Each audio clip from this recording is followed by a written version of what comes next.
Ayun guys, game 2 na mamaya, semifinals, game 2 versus Reno Shine. TNT Tropang Giga. Ayan. Sino kayang mananalo? Makakabawi kaya ang Reno Shine sa game 2 or madadalawahan na sila ng ating TNT Tropang Giga? Hey, comment nyo lang yan sa baba guys. Babasahin natin yan. Okay, let's go!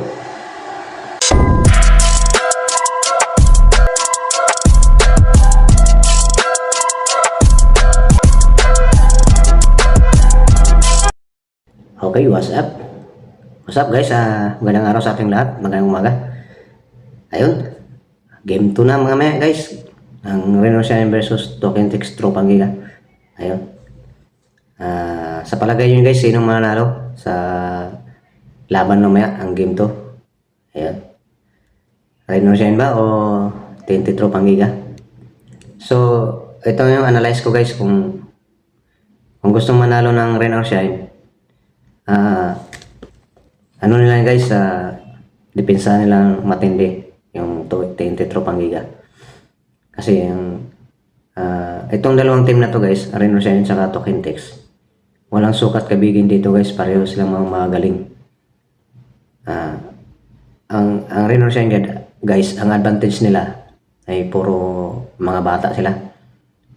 Kaya ang stamina nila talagang hindi sila masyadong napapagod. Kaya ang advantage naman ng TNT Tropang Giga guys ay pagka-veterano nila sa games. Yan. Kumbaga, punong-puno sila ng experience ng TNT Tropang Giga. Kaya magandang laban to. Magandang laban na naman to guys sa ating masaksihan mamaya. So, sabay-sabay natin panoorin mamaya guys. Ang game 2. Reno Shine versus TNT Tropang Giga. So, ang prediction ko dito guys, wala akong hindi ko papangunahan yung aking team na TNT Tropang Giga. Porque team natin ay wag natin paunahan na sila manalo. Ang prediction ko lang dito guys, ang mananalo dito guys ay yung consistent sa depensa at sa opensa. Kasi pareho silang magaling guys eh.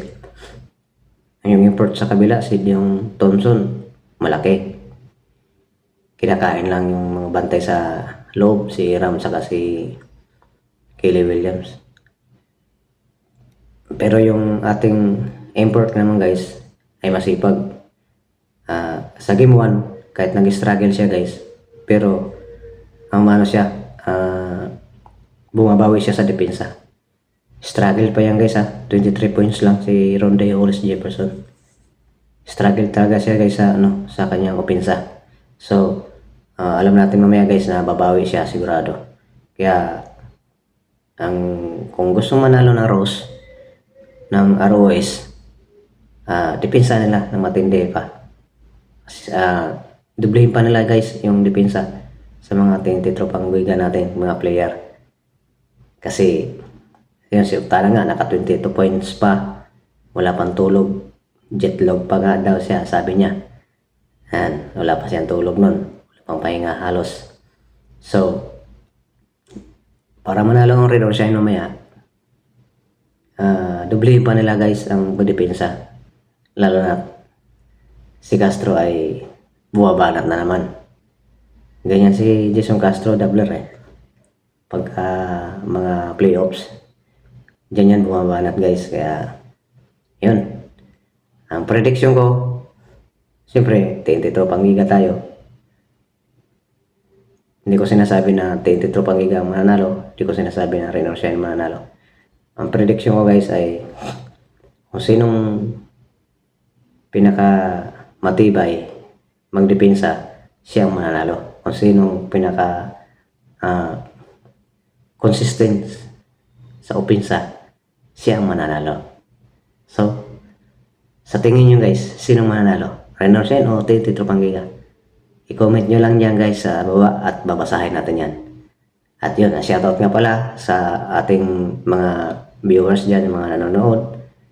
Kahit bago lang tayo sa sports analyze, ay nagpapasalamat ako sa inyong panonood, pagsusubaybay sa ating mga video.